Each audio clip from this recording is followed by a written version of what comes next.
Magandang hapon sa inyo lahat. Ito po si Herbert Curia, author, promoter ng The Bible Evangelization. Kakibat ang ating pananalig sa ating banal na Panginoon Diyos, banal na Panginoon Kristo at kabayan ng kaliwanagan ni Banal Santa Maria, ay ating pong ibinabahagi sa inyo sa linggong ito, ang mensahe ng ating banal na Panginoon Diyos. Ang tema na mensahe ng ating banal na Panginoon Diyos ay pakinggan ng Diyos, ang Panginoon Diyos mula Panginoon sa Kristo at hindi ang Diablo o ang kasamaan. Ngayon ay babasahin ko po sa inyo ang mga mensaheng ito mula po doon sa Bagong Tipan o Mabuting Balita na paghahari ng ating banal na Panginoon Diyos sa pamamagitan ng banal na Panginoong Yesu Kristo. At ayon po dito kay Apostol San Juan, Kabanata 8, talatang 42 hanggang 47. Ito po ang mensahe. Ani Jesus, kung talagang ang Diyos ang inyong Ama, ako iibigin ninyo sapagkat nagmula ako sa Diyos. Hindi ako naparito sa ganang sarili ko lamang, kundi sinugo niya ako. Bakit di ninyo maunawaan ang sinasabi ko? Sapagkat hindi ninyo matanggap ang inaaral ko.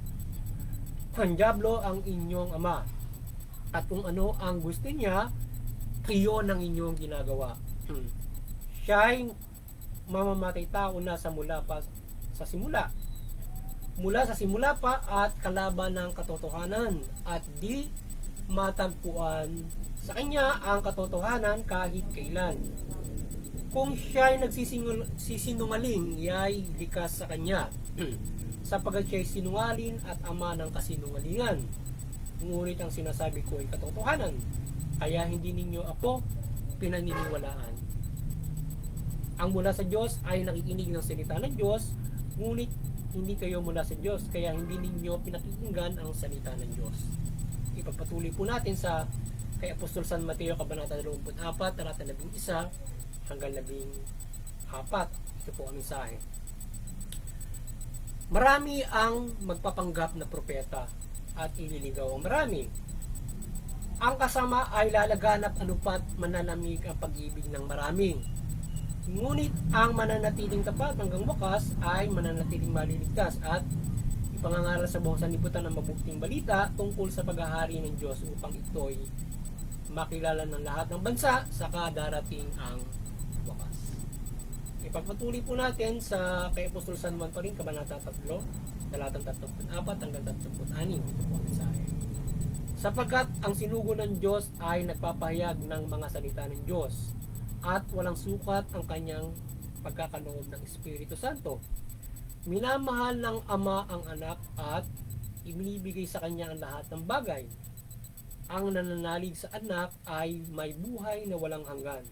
Ngunit ang hindi tumalima sa anak ay hindi magkakaroon ng buhay, mananatili sa kanya ang puwad ng Diyos. Ipagpatuloy po natin kay Apostol San Juan, Kabanata 14, talatang 23 hanggang 24. Ito po ang mensahe. Sumagot si Jesus, ang umibig sa akin ay tutupad sa aking salita. Iibigin siya ng aking Ama at kami sa kanya at mananahan sa kanya. Ang hindi umibig sa akin ay hindi tumutupad sa aking mga salita. Ang salitang narinig nyo ay hindi sa akin, kundi sa Amang nagsugo sa akin niya. Ipapatuloy po natin kay Apostol Tito, Kabanata 2, talatang 11 hanggang 12. Ito po ang mensahe. Sapagkat inihag ng Diyos ang kanyang kagandahang loob na nagdudulot ng kaligtasan sa lahat ng tao. Ito ang siyang maaki sa atin upang talikdan ang likong pamumuhay at manlamay makalaman. Kaya makapamumuhay tayo ngayon ng maayos, matuwid, karapat-dapat sa Diyos. Ito po ang mensahe sa salita ng ating banal na Panginoon Diyos sa ating pagbabahagi ng mabuting balita dito sa The Bible Evangelization. Pasalamatan po natin ang ating banal na Panginoon Diyos mula sa Panginoong ang gayon din ang banal na Panginoon sa Kristo at Espiritu Santo at maging ang banal na Santa Maria. Maraming salamat po sa ating banal na Panginoon Diyos, Panginoon Kristo, Banal na Espiritu Santo at Banal na Santo Pag. Ngayon, paliliwanag ko po sa inyo ang mga mensaheng ito mula po sa tema na pakinggan ng Diyos. Pakinggan ang Panginoon Diyos mula Panginoon Kristo at hindi ang diablo o ang kasamaan. Yan. Nais pong ibapatid sa atin ng ating banal na Panginoon Diyos na sa ating lahat na siya lamang ang dapat nating pakinggan. O pakinggan natin ang Diyos sapagkat bilang lumalang sa lahat, ang Panginoon Diyos ay nais niya na tayo ay bigyan ng mahusay na kapamalaan mula sa kanyang pinahayag o ang kagandahang loob na ipinahayag niya sa pamamagitan ng Panginoong Kristo. So nais niya tayo ay magkaroon ng kaayusan at tayo ay mamuhay ayon sa kanyang kalooban. So yan, o ayon sa kanyang pamamahala. At bilang ating Ama, bilang ating Diyos, bilang ating makatarungan Diyos na tagapamahala ng lahat. So ngayon ay nais niya na tayo ay magpailalim sa Kanya at sundin natin ang Kanyang salita. So pakinggan natin ito sa pamamagitan ng Panginoon Kristo. At huwag tayong makinig sa mga maling aral mula ang propeta o walang pinaniniwalaan o ang kanilang ninanais ay ang hindi maganda o mula sa diablo ang kanilang mga hinihikayat sa sinuman at o anumang uri ng kasamaan. So pakinggan natin ang ating banal na Panginoon Diyos upang maakay tayo sa matuwid na pamumuhay at hindi sa liliko-likong pamumuhay. So yan ang nais ng ating banal na Panginoon Diyos, na tayo ay magabayan niya sa matuwid, mabuti at banal na pamumuhay at hindi sa liko-liko, masama at madilim na pamumuhay. Sapagkat kung pakikinggan natin ay ang diablo, tayo ay magkakasala, mamumuhay tayo ng patuloy sa kadiliman at tayo ay mapapahamak. So praktikal at spiritual. So kaya kung tayo ay makikinig sa banal na Panginoon Diyos, may itinakda ang ating banal na Panginoon Diyos para sa lahat ng tao at para sa lahat, na kung tayo ay pakikinig sa Kanya, bibigyan ka ng malaking pag-asa para makaisa ka doon sa buhay na walang hanggan na pagpapala at pang-araw-araw na mabuting pamumuhay. Ngayon, dahil nga sa andulot ng diablo ay kaguluhan, so magiging magulo ang pamumuhay kung tayo ay makikinig ay sa diablo at puro kasalanan ang pinagagawa. So ngayon, kung tayo ay makikinig sa ating banal na Panginoon Diyos bilang may lalang at namamahalan ng lahat na nagbibigay ng kaayusan sa ating lahat, ay dapat natin siyang pakinggan upang tayo magkaroon ng mahusay na kaayusan at mamuhay tayo bilang patutuwid na tao. Mamuhay tayo bilang mabuting mga tao sa ilalim ng kanyang pag-aari, o banal na pamumuhay sa ilalim ng kanyang pag-aari dito pa lamang sa lupa hanggang sa buhay na walang hanggan na kanyang gagawin. Yan ang dapat natin gawin. Kaya kung tayo ay makikinig sa Kanya, hindi tayo mapapahamak, practical and spiritual mula sa salita ng Kanyang niya. Ngayon, kung tayo ay makikinig sa diablo, kung anong uri ng kasamaan at pansarili lamang natin na kaisipan, ay tayo ay maaaring mapahamak at hindi tayo magkaroon ng matuwid na pamumuhay. Kaya tayo ay dapat ay magabayan ng ating banal na Panginoon Diyos upang magkaroon tayo ng matuwid at banal na pamumuhay. Sapagkat hindi lamang tayo namumuhay ay halimbawa kung mayroon tayong pamahalaan, nakapag-isip tayo ng isang matuwid na pamamahala at ang pagkakaisa mula sa pamahalaan o kaayusan, ay hindi pa rin tayo magkakaroon ng kaligtasang spiritual. At yung pamahalaan na yan ay ginawa pa rin ng ating banal na Panginoon Diyos dyan, na dapat din natin sundin. Kaya lamang ay hindi pa rin ito ang magbibigay sa atin ng ganap na kaligtasang spiritual. At maging dito sa ating practical na pamumuhay, yung pamahalaan ay masusunod natin ng lubos yan. Yung ating pamahalaan, kung tayo ay nagagabayan ng mabuting balita o ng ating banal na Panginoon Diyos. Yung pamahalaan na ginawa niya na yan, at yung kapamahalaan ng Diyos mula dito sa pamahalaan na ginawa niya sa ating mga tao, ay masusunod natin yan kung tayo ay susunod sa aral o salita ng ating banal na Panginoon Diyos. Ayan, pangunahin, sumunod din sa pamahalaan. Ngayon, kung tayo ay nakasusunod sa pamahalaan, makaiwas tayo sa kapahamakan from that governance at iba't ibang mga kasamaan. So, di ba? Ngayon, kung tayo ay susunod ay sa kasamaan, hindi tayo makikinig sa Diyos, maaaring nabagin natin yung batas. So, usually, kapag hindi tayo nakikinig sa Diyos, nilalabag ng marami yung pamahalaan. So, ayun, nauwi sila sa kulungan, napapahamak sila ay nasusuppress ng government sa masama, nauwi sa mabigat na pagsupil, at yung iba ay hindi na nadadala sa pamahalaan. Kaya yan yung ilan mga kapahamakan na ating maaaring maranasan kung tayo ay hindi makikinig sa salita ng Diyos. Parang sa simpleng pangaral ng ating nanay, tatay, magulang, patigit sa lahat ay ang banal na Panginoon Diyos o bilang ating Ama, ating lahat. Kaya sinasabi nga ng Diyos, kung tayo hindi makikinig sa Kanya, tayo ay hindi sa Diyos. Tayo ay maaaring sa dyablo nakikinig. Sapagkat ang dulot ng dyablo ay puro kasamaan, kadiliman. So tayo nga ay iniahon ng Diyos dyan dahil nga tayo ay napailalim sa Kanya mula sa simula, ng lalangin pa lamang.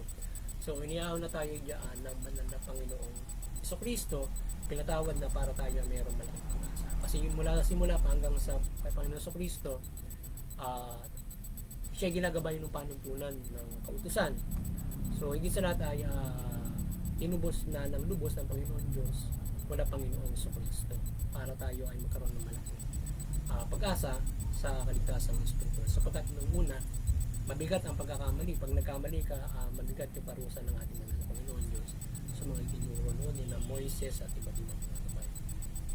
So, at tayo ay mag-ingat na maligaw doon sa mga walang propeta o yung maling panghihikayat para sa paniniwala mali o napakinggan mo ay sugo na ng dyablo o mga humihikayat sa kasamaan. Tempted tayo ay naloloko ng mga masama na akala natin ito ay magtutulong sa atin ng kabutihan, na parang halimbawa dito sa ating pamahalaan, instead na yung pamahalaan ang siyang ating pairalin para umiral yung kapayapaan, so gagamit ng extra na gagamit ng pang-abuso sa inaakalan o masamang way para ipagtanggol yung mabuti. Sa inaakalan nila yun yung makapagtatanggol ng mabuti at makapagbibigay ng buhay. Hindi kasamaan o ang dyablo ang magbibigay buhay sa pamamagitan ng maling paraan. So kamatayan ang ibibigay ng dyablo. So kung ang Diyos ang susundin, buhay ang ibibigay niya mula sa kapayapaan na idudulot at kayusan na binibigyan ng Diyos at ng pamahalaan na ginagabayan niya. So yan, at kaya muli sana ay nagabayan na naman kayo ng the Bible evangelization sa inyong spiritual na pamumuhay, at kayo ay mahikayat sa pagkilig sa ating banal na Panginoon sa pagtalima nito mula sa mabuting balita o Panginoon Jesucristo. Pakinggan natin ang Panginoon Jesucristo upang tayo ay makapamumuhay ng mabuting lahat at tayo ay magkaroon ng kaligtasan sa anumang uri ng kasama. Sapagkat kung tayo mamumuhay ng mabuti, hindi natin gagawa ng masama yung kapwa. Napaka-simple philosophy. Kung gumagawa ka ng mabuti, so yung kapwa mo biyaya ang aabutin sa iyo dahil mabuti ka eh. Ganon din ang tatamasahin mo sa kapwa-tao mo kung mabuti rin siya. So kung if everybody is good, tayo ay mamumuhay ng una mapayapa, may pagkakaisa, pagtutulungan, di ba? Kung mabuti lahat. So yan yung dudulot nung aral ng Panginoon Diyos sa mabuting pamumuhay. At higit pa dyan, dahil banal yan, may inaasahan tayong buhay na walang hanggan at walang hanggang magpapala ng Diyos. So dito pa lamang, kung tayo nagkakaisa doon sa pagpapala ng Diyos sa mundo, ay yan ay mapapakinabangan natin sa pamumuhay in pagtawid natin sa mumay at pananampalataya sa Diyos, at hindi yung ito ay gamitin natin o mag-over matter tayo o tayo ay mangibabaw yan sa atin. At yan ang napagkakamalian ng iba, yung sinasabing makalaman. So ang dyablo ay yan yung palaging hikaya sa tao ang pera, kapangyarihan. Kaya nahikaya sa masama yun. So ngayon kung tayo magkakaroon sa mahusay na kung tayo susunod na sa Diyos sa kanyang salita, kakaroon ng pagkakaisa. Ngayon kung ang pakinggan ng dyablo, palaging isa, gusto mo mapera ka, gusto mo makapangyarihan ka, so hindi magdudulot ng mabuti kaguluhan. Iba't iba ang nagdudulot ng kaguluhan niya. May rebellion, mayroong kriminalidad, at yung krimen na ginagawa nila, kasalanan, nadadagdagan pa ng krimen ng iba. Yan. Kaya tayo dapat ay makinig sa salita ng Diyos, isabuhay yan at manatili tayo sa pamumuhay na yan. Ngayon, kung nanatili tayo, magkakaroon tayo ng kaligtasan spiritual at practical na pamumuhay. So hindi tayo mapapahamak basta-basta. Unless mayroong tayong kailangan, tayo ay kinakalamas ang pagsasakripisyo para sa kapanan ng marami at kapakanan ng mabuti. Diba, para kang nagtatrabaho sa gobyerno na kinakailangan mong ikaw ay nagsakripisyo, para kang sundalo, nagsakripisyo ka para bantayan mo ang kaayusan. So yung maaaring mangyari na ikaw ay mapahamak, ikaw ay magbuwis ng buhay dahil nga doon sa enforcement na ginagawa mo. Ngayon ay yon ay sakripisyo para sa kapakanan ng marami. Pero kung ikaw but definitely ay binibigyan ng pagpapala ng Diyos na ligtas sila doon sa kanilang ginagawa na yun para sa nakararami. So yung iba lamang ay nagsasacrifice, but yung iba naman ay nauwi sa kapahamakan dahil nga nagkakamali din sa kanilang pamamahala. So ganoon din sa simpleng tao, diba? Tayo ay nagsasakripisyo na maghanap buhay para sa pamilya natin, matuwid na bumuhay. At sometimes we are pag minsan ay nagkakaroon ng iba't ibang mga problema. So yun, muli ay sana ay nagabayan naman kayo ng The Bible Evangelization sa inyong spiritual na bumuhay at kayo magkaroon malaking pag-asa sa inyong spiritual na bumuhay at mabuting practical na bumuhay. Yan. At patuloy na tayo ay dumadalangin ng gabay ng Banal na Santa Maria ng kanyang kaliwanagan at pagmimilagro sa paggabay sa ating paghahayag ng mabuting balita o pagbabahagi ng mabuting balita dito sa The Bible Evangelizations. Yan. Na sana ay tayo ay gabayan niya dito sa ating pagbabahagi ito, hindi lamang dito sa ating personal na pananampalataya na tayo ay gabayan ng Diyos sa ating pamumuhay, kundi maging dito sa ating pagbabahagi ito ng mabuting balita, tayo dumalangin na pagbabay niya. So, doon sa Interfaith Unity ay sa Interfaith Unity patuloy tayong magkaisa. So unawain natin yung ating mga paniniwala at tayo ay magpairan ng kapayapaan, unity, and iba't ibang mga mabubuting aral ng ating mga reliyon. Higayatin natin lahat ng pagkakaisa, kapayapaan, lalo na yung nagkakaisang bansa mula doon sa pamilya at organisasyon niya. At doon sa CBCP and Vatican Church, patuloy yung maliwanagin ni Banal na Santa Maria. Pagbuklorin nyo patuloy ang sangkatawan mula bansang Pilipinas sa pananampalataya sa ating Panginoon Diyos, mula Panginoong Kristo at mabuting balita. At sa ating munting kakayanan, sa ating pagbahagi ng mabuting balita dito sa Bible Evangelizations, patuloy tayo na nampalataya ng gabay ng Banal na Santa Maria. Panginoon Diyos, Panginoon Kristo at Espiritu Santo, tayo gabayan niya ng kanyang iba't ibang mga himala at pagmimilagro at mga gabay, at kayo ay ating mahikayat at sa ating pagbabahagi ng mabuting balita at mabuklod kayo sa pananampalataya sa Panginoon Diyos mula Panginoon Kristo at mabuting balita. At doon sa mga kapamahalaan, maliwanagan kayo ay mamahala ng mabuti, matuwid, tugunin niyo yung karapatang pantao mula sa bansang Pilipinas at iba't ibang bansa hanggang sa nagkakaisang mga bansa. At doon sa aming lokal na pamahalaan, maliwanagan kayo, patuloy kayo mamahala ng mabuting, matuwid. Yan, at maging sa aming lokal na enforcement. Yan, kayo ay maliwanagan at kayo ay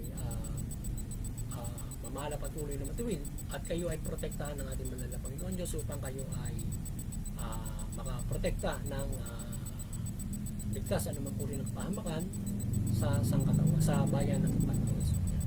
Muli, magandang hapon sa inyo lahat, at sana ay naibahagi natin sa inyo ang mensahe ng ating banal na Panginoon Diyos, at ito ay inyong isabuhay at ang mensaheng ito. Magandang hapon sa inyo.